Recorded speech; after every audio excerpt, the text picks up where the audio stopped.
हामीलाई थाहा भए अनुसार वृक्ष संसार त्यहाँ बस्ने साना प्राणीहरूमा आश्रित छन्। यी महान रुखहरूले जंगलका साना प्राणीहरूलाई असल र खराब दुवै समयमा आहारा प्रदान गर्छ। त्यसको बदलामा यी लोखर्के र मुसाहरू बगैँचाको मालीले झैं उनीहरूको सेवा गर्छन्। लाखौं वर्षदेखि यिनै लोखर्के र मुसाले रुखका बिउलाई एक ठाउँबाट अर्को ठाउँमा सारेर बीजारोपणको काम गरिरहेका छन्।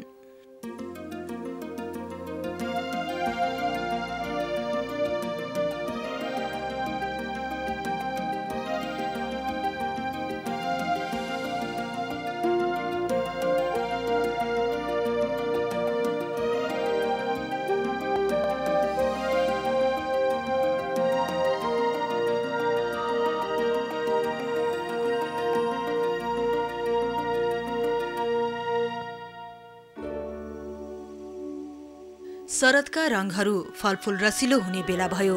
कवि जोन किट्सले यसरी नै शब्द पोखेका छन्। युरोप अनि एसियादेखि उत्तरी अमेरिका सबै भेगमा यही कुरा लागू हुन्छ। बरफ पग्लेपछि उत्तरी गोलार्धलाई शरदका रंगले घेर्न थाल्छ। गर्मीयामको तातोपना खपेको जंगलले आराम खोज्दैछ, तर जमिनको कथा भने अर्कै छ। एसिताका ओकको गेडा, बीच नट्स र कटुसका गेडा पाकेर जमिनमा खस्न थाल्छन्। जंगलका साना प्राणीहरू शरदयामले उपहार स्वरूप दिएको यी दानाहरूलाई ओसारेर हिउँदयामका लागि जोगाउन थाल्छन्। चराहरू पनि छन्। लोखर्केहरू पछि खानका लागि लुकाएर राखेको दाना बिर्सन खप्पिस मानिन्छन्। जेज र म्यागपाइजले पनि यस्तै गर्छन्।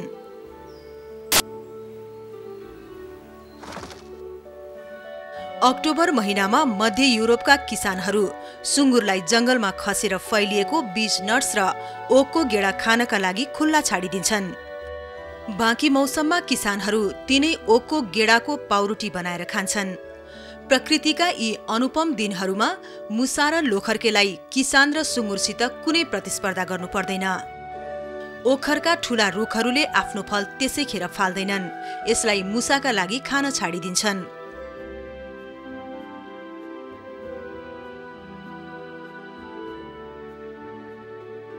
ओखरका दाना फुटाएर खान त्यति सजिलो छैन। यसको कवच कडा भएकोले टोकेर फुटाउन गाह्रो हुन्छ।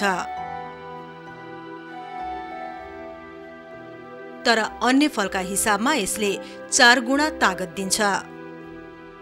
रुखमा चहारेर हिँड्ने स्प्रुस, चिपमंक र लोखर्के मात्रै ओखर फुटाएर खान सक्षम छन्। रात परेपछि यी साना रातो मुसा सिल्भन मुसा आफ्नो दुलोबाट बाहिर निस्कन्छ।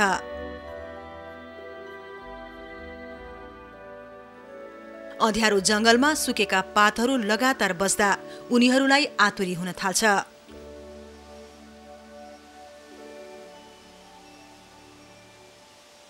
असाध्यै साना स्तनधारी सिल्भन मुसाहरू ओखरका दाना फोडेर खान साह्रै सिपालु हुन्छन्। सिल्भन मुसाहरू सधैँ कुदिरहेका भेटिन्छन्। उनीहरू एक ठाउँमा कहिल्यै चुप लागेर बस्दैनन्। लाटोकोसेरोले यसलाई निशाना बनाउन निकै गाह्रो पर्छ। एउटा भनाइ पनि छ, छरितो मुसाले नै दाना हासिल गर्न सफल हुन्छ।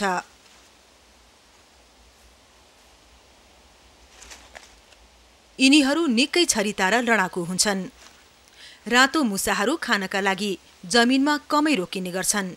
गहिरो प्वालभित्र लाटोकोसेरो, स्याल र न्याउरी मुसाको तीखो दाँतबाट सुरक्षित हुँदै उनीहरू बिया र दाना खाइरहेका हुन्छन्।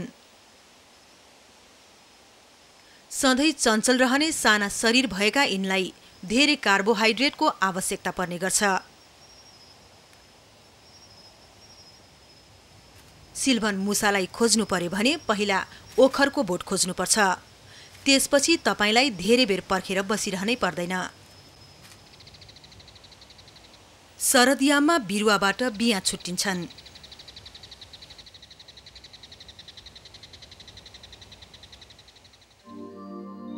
अनि त्यसलाई हावाले उडाएर अर्को ठाउँ पुर्याउँछ।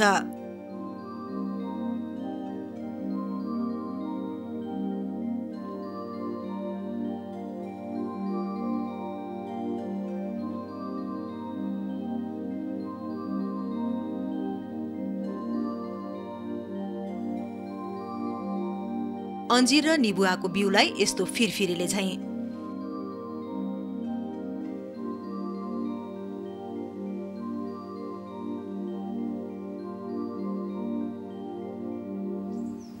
कोरियाली द्वीपको होकाइदोमा यो सल्लोको रुख पाइन्छ। साना बिरुवाभन्दा कोरियाली सल्लोले बिउ छर्ने काम बुझ्न सजिलो छ।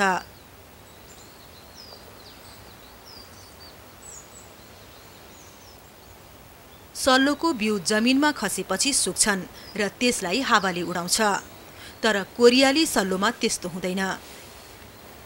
यसको खोस्टोमाथिको बोक्रालाई कसैले नछोडाएसम्म यसभित्रको दाना कहिल्यै बाहिर निस्कन सक्दैन।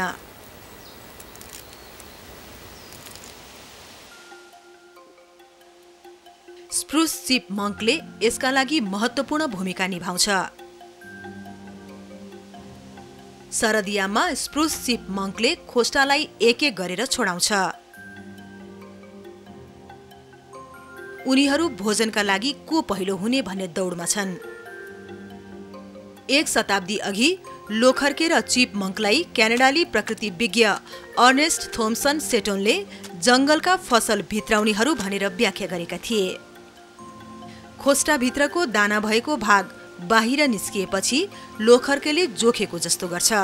हलुका भएमा उनीहरू अर्कोतिर फ्याँक्छन्।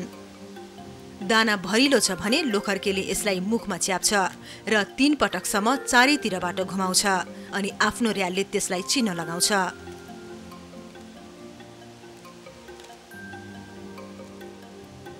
यो तरिकाले अरू लोखर्केलाई यसबाट टाढा राख्न मद्दत मिल्छ।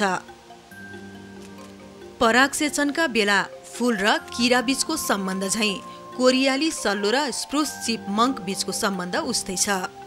सल्लोले चिपमङ्कलाई आहारका रूपमा पौष्टिक दाना उपलब्ध गराउँछ अनि चिपमङ्कले उसका लागि मालीको भूमिका निभाउँछ। यसले आफूले खान नसकेको दानालाई यसरी गाड्ने गर्छ।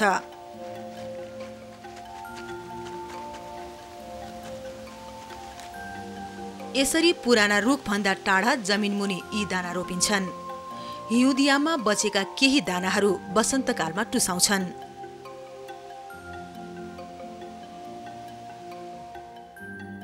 साना तीखा दाँत हुने प्राणीका लागि आहारा बन्ने यही ठूला रुखका लागि बिउ हुन्। प्रकृतिले सबैको सन्तुलनलाई मिलाएर राखेको हुन्छ। ठूला ओखरले आफूलाई बलियो खोलभित्र जोगाएर राखेको हुन्छ।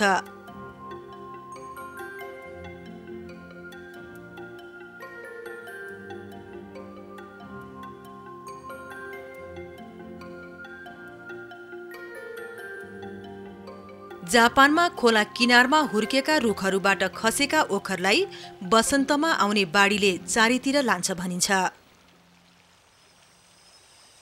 तर खसेका ओखरका दानाहरू वसन्तकालको बाढी आउनु अघि नै हराइसकेका हुन्छन्।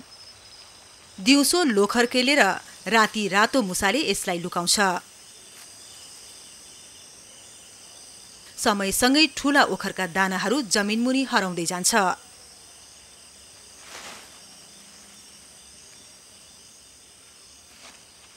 जंगलको सतहमा यी रुखहरूले आफ्नो फल क्रमशः गुमाउनै पर्छ। खनेर फेला पारेको दानालाई मुसाले तत्कालै खान सक्दैन। एउटा ओखरको दाना नै उसको खाने मुख जत्रो हुन्छ।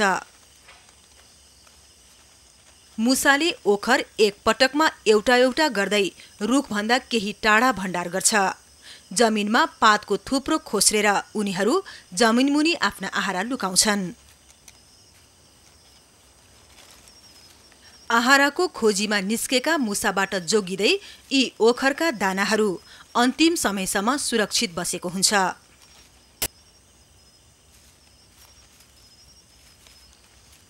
पातको कसिङ्गरको ठ्याक्कै मुन्तिर मुसाले ओखरलाई 1 हात मुनिसम्म खनेर राख्छ। कहिलेकाहीँ त योभन्दा बढी तलसम्म पनि खनेर राख्न सक्छ। जमिनमुनि पुरेपछि यसबाट निस्केको माटो पात र झिक्राले छोप्छ। 1 शताब्दी अघि प्रकृतिविज्ञ अर्नेस्ट थोम्सन सेटोनले मुसाको ओखर लुकाउने मेहनतलाई नजिकबाट पछ्याएका थिए। 7 दिन मेहनत गरेर पनि मुसाहरूले दाना लुकाउँदै गरेको पाइयो।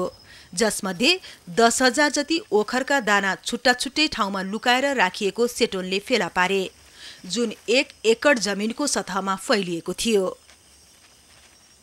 मुसाका लागि ओखरका दाना निकै महत्त्वपूर्ण छ। हिउँदको रुखो बेला भाग्यले साथ दिए जमिनमा लुकाएर राखिएको यिनै दानाहरूले आहाराको काम गर्छ। त्यसबेला जमिनमा हिउँ भएकाले उनीहरूको शत्रु लाटो कोसेरोको डर त्यति हुँदैन। रात परेपछि हामीले एउटा प्रयोग गरेर हेर्यौं।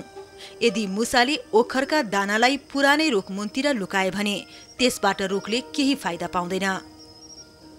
एउटा मुसाले यसरी दानालाई कति टाढासम्म बोकेर लैजादो रहेछ त। हानि नगर्ने फ्लोरोसेन्ट रङ दलिएको ओखरले हामीलाई एउटा रातो मुसा पक्ष्याउन सघाउनेछ। त्यसका लागि हामीलाई धेरै पर्खनु परेन। यदि यो लुटेराले केही फरक महसुस गरेमा पनि केही वास्ता गर्दैन। एउटा लिएर गयो, केही क्षण यसले यो भारलाई केही ठेल्छ, त्यसपछि उनीहरू दाना लुकाउने प्रक्रिया थाल्छन्। जब मुसा कुद्छ, यसले आफ्नो पछाडि बाटो झैं बनाएर फ्लोरोसेन्ट रङलाई छाड्दै जान्छ, जसले गर्दा उसको बाटो पहिल्याउन सजिलो पारेको छ। करिब 10 मिनेटपछि ऊ फेरि अर्को दाना लिन फर्कियो अनि फेरि लिएर गयो। रातभरिको तथ्याङ्कलाई हेर्ने हो भने एउटा मुसाले करिब 3.5 किलोमिटरको क्षेत्रफलमा 87 वटा दाना एक ठाउँबाट अर्को ठाउँमा सारेको पाइयो। एक ठाउँबाट अर्को ठाउँमा दाना सार्दा 20 मिटरसम्म टाढा लगेको पाइयो। यसरी उनीहरू दाना राखेको ठाउँसम्म प्राय एउटै बाटो प्रयोग गर्दै हिँड्न रुचाउँछन्, जसले गर्दा उनीहरूलाई पछ्याउन सजिलो हुन्छ। यो सानो मुसाले हामीलाई पहिला ढलेको रुख माथिबाट ढुङ्गा सहितको खोल्सो हुँदै जंगल पछाडि पुर्यायो। अब उसले आफ्नो मुख्य मार्ग छाडेर सानो मार्ग पछ्यायो। हामीलाई पछ्याउन अलिक गाह्रो हुन थाल्यो। यो लखेट्याई 20 मिटरको दूरीमा आएर टुङ्गियो।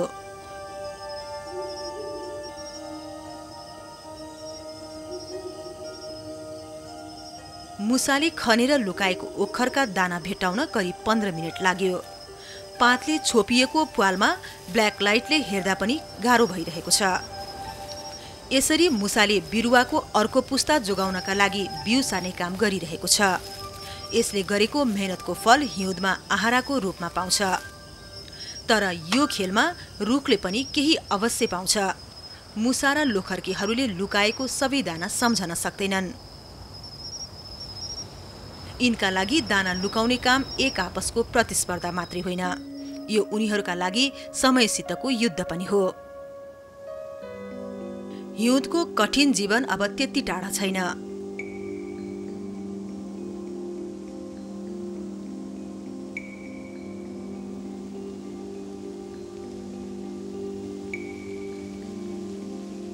प्रकृतिविद सेटोन शरदमा भण्डार गरेको ओखरका दानालाई लोखर्केले खनेर बाहिर निकालिरहेको हेर्दैछन्।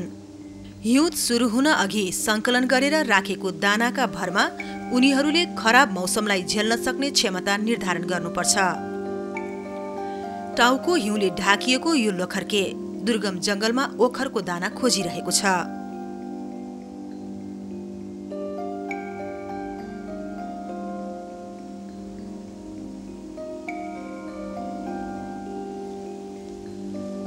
शरदयाम पश्चात यो मौसममा भूदृश्य परिवर्तन भइसकेको हुन्छ।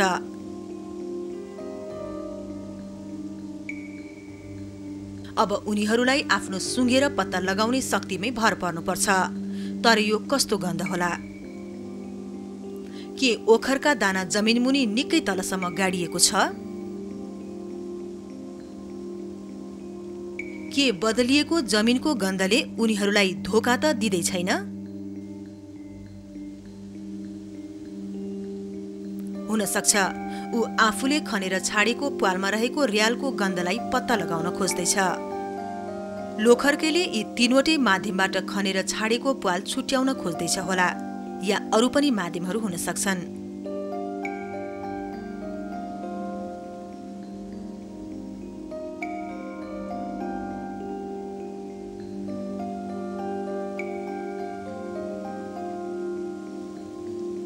आखिरमा उसको जित भयो। लोखर्केले जुनसुकै उपायहरू लगाएर पनि पत्ता लगाइ छाड्यो। सेटोनका अनुसार प्वालबाट ओखरका दाना फेला पार्ने बित्तिकै ऊ लामो पुच्छर ठाडो पारेर नजिकको रुखमाथि चढिहाल्छ अनि धारिलो दाँतले खपटामा प्वाल पार्छ र भित्र भएको खानेकुरा खान्छ।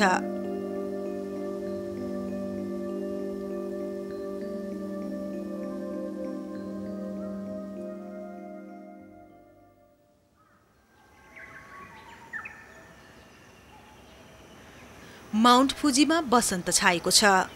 यसको सिरानमा रहेको सुरु शहरमा गुड बनाउन सुरु भएको छ।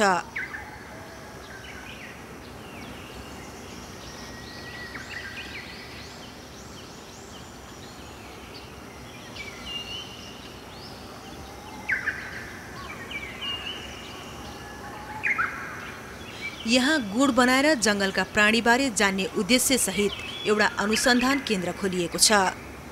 लोखर्केलाई सजिलो हुने गरी गुड बनाइएको छ। मानिसलाई पनि उनीहरूको बानी अध्ययन गर्न सजिलो भएको छ।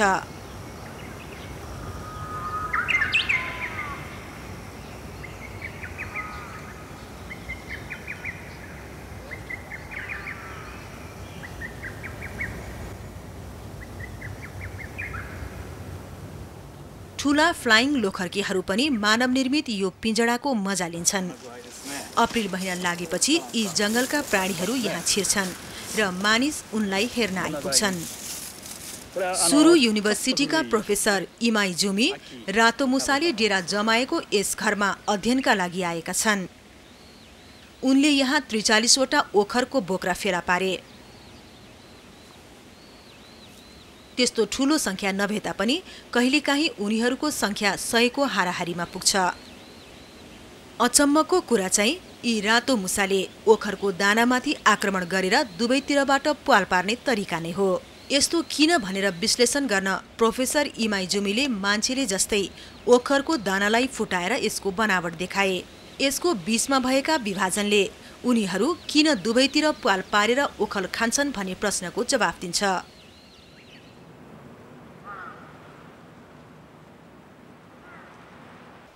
साँझ पर्यो। जंगलका यी प्राणीहरू आहारका लागि यहाँ आउन थाले। छिर्न सजिलो होस् भनेर बनाइएको कृत्रिम सुरुङबाट यिनीहरू भित्र आउँछन्। घर बाहिर ननिस्किकनै इमाई जुमी सिल्भान मुसाहरूको अवलोकन गरिरहेका छन्। उनलाई ओखरको दानालाई प्वाल पारिरहेको दृश्य खिच्न पाउने आश छ। सूर्यमुखीको दाना खान एउटा मुसा यहाँ आयो। इमाई जुमी ओखरका दानालाई प्वाल पारिरहेको मुसालाई समात्दैनन्। अरू पनि आए र उनीहरू फर्कन आतुर छन्। हुन सक्छ उनीहरू यहाँ झगडा गर्न तयार छैनन्। अब चाहिँ यो रातो मुसा आएको छ, तर यो पनि सूर्यमुखी फूलको दाना नै खान खोजिरहेको छ। ओखरका दाना खानु गाह्रो छ।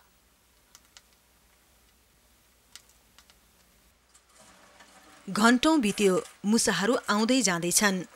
अन्त्यमा त्यस मध्येको एउटाले यो चुनौती स्वीकार गर्यो। ऊ सिकर्मीले झैं ओखरको दानालाई चारैतिरबाट घुमाउँदै कहाँबाट सुरु गर्ने भनेर हेरिरहेको छ। पहिलाचोटि दाँत गाड्न पाएपछि मुसोले कोतर्न थाल्यो। आफ्नो तीखो दाँतले मिनटौं कोतरेपछि एकातर्फ प्वाल पार्न उसलाई आधा घण्टा लाग्यो।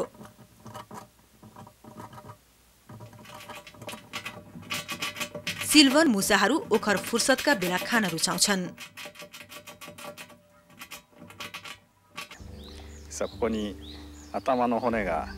रातो मुसाको दाँतको बनावट देखाउँदै इमाई जुमी यी साना प्राणीहरूलाई ओखरको दानालाई प्वाल पार्न कति गाह्रो हुन्छ भनेर देखाउँदैछन्। तीखो दाँत हुने अन्य प्राणी झैं यसका अगाडिको दाँत पनि सिकर्मीको हतियार झैं हुन्छन्। सिल्भन मुसाका दाँत टोक्नका लागि भन्दा काटेर टुक्रा पार्नका लागि बनेका जस्तै छन्।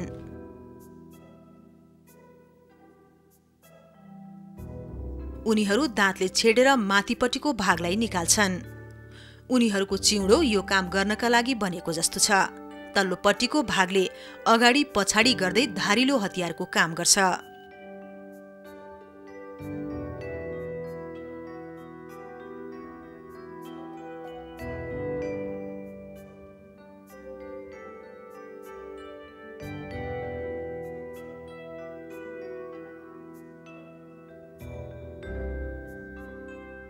यो एनिमेसनले अझ स्पष्ट पार्छ। यो बङ्गाराले सामान्यतया तल माथि र अगाडि पछाडि गर्दै माथिल्लो भागलाई टुक्रा पारेर पातलो पार्दै लैजान्छ। रातो मुसालाई दानाको कुन भागबाट प्वाल पार्नु पर्छ भन्ने कुरा राम्ररी थाहा छ। खपटाको बीच भागबाट ऊ प्वाल बनाउन थाल्छ। यसरी ऊ ओखरभित्रको विभाजनलाई पन्छाउन सफल हुन्छ।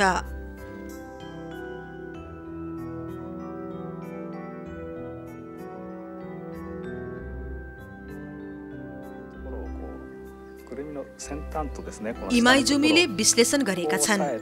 रातो मुसाले पहिला तोकिएको बिन्दुबाट त्यसको विपरीत भागसम्मलाई आफ्नो हातले समाउँछ। यसरी जब ऊ ओखरको दानामा प्वाल पार्न थाल्छ, ऊ हरेक भागबाट त्यसलाई टुक्रा पार्दै बीचबाट प्वाल पार्न सफल हुन्छ।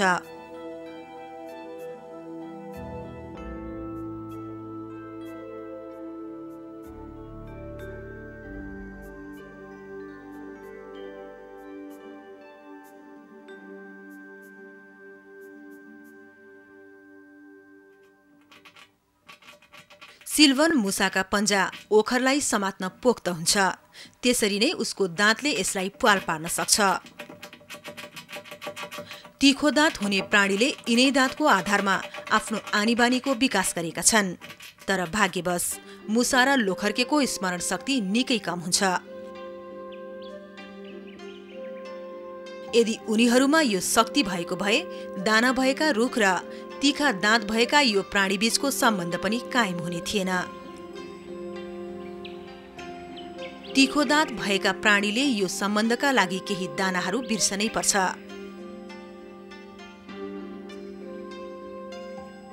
शरदमा सावधानीपूर्वक लुकाइएका ओखरलाई उनीहरूले बिर्सेमा मात्र वसन्तमा बिरुवा उम्रिन सक्छ। अनि हिउँदमा मुसा र लोखर्केलाई आफ्नो पौष्टिकता दिएर ज्यान जोगाउने यी दानाहरूले अर्को बिरुवाको जन्मका लागि बस्नुपर्छ।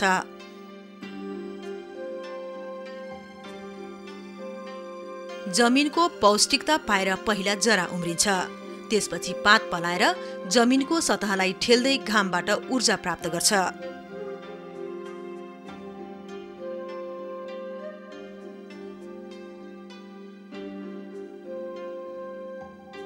अहिले मे महिना छ, नयाँ जीवन सुरु हुने बेला। बिरुवाहरू यसै बेला जंगलको जमिनलाई छेडेर माथि निस्किन्छन्। उनीहरू मुसा र लोखर्केबाट जोगिएका छन्, तर आफ्ना पुस्तैनी बिरुवाको मुन्तिर बाँच्नका लागि गर्नुपर्ने प्रतिस्पर्धा बाँकी नै छ। यसैले पनि ओखरलाई यसको रुखदेखि टाढाभन्दा टाढा पुर्याउने काम महत्त्वपूर्ण छ, जसले गर्दा प्रजातिको विस्तार पनि भएको हुन्छ। ओक्सले भने लोखर्के बिना नै आफूलाई जोगाएको छ। यसबाट खसेका दाना सिधै जमिनमा धसिएको हुन्छ। तर अन्य रुख मुसा र लोखर्केले दिएको सहयोगको भरमा आफ्नो उत्पत्ति थेगिरहेका छन्। एकपटकमा एक दाना गरेर ओखरलाई शरदयाममा रोप्नुपर्छ। तर कोरियाली सल्लो भने एक कदम अगाडि छ। कोरियाली सल्लोका खोस्टाहरू स्प्रुस चिप मङ्कका लागि नै बनेका जस्ता छन्। पहाडहरूमा झरनामाथि एउटा स्प्रुस चिप मङ्कले 2 किलोमिटर टाढासम्म खोस्टा बोकेर लैजान सक्छ। हरेक खोस्टामा 100 दाना हुन्छन्। यो चिप मङ्कले खोस्टाका 100 दाना बोकेर गइरहेको छ। यसरी 2 घण्टाको काम पश्चात कोरियाली सल्लोले नयाँ जीवन सुरु गरिसक्छ। तर ओखरका दानालाई एक एक गरेर रोप्नुपर्छ। उनीहरूलाई उपयुक्त तरिकाले रोपेन भने मर्छन्। ओखर, लोखर्के र रातो मुसाले यो त्रिपक्षीय व्यवस्थापनलाई जोगाएर राखेको छ।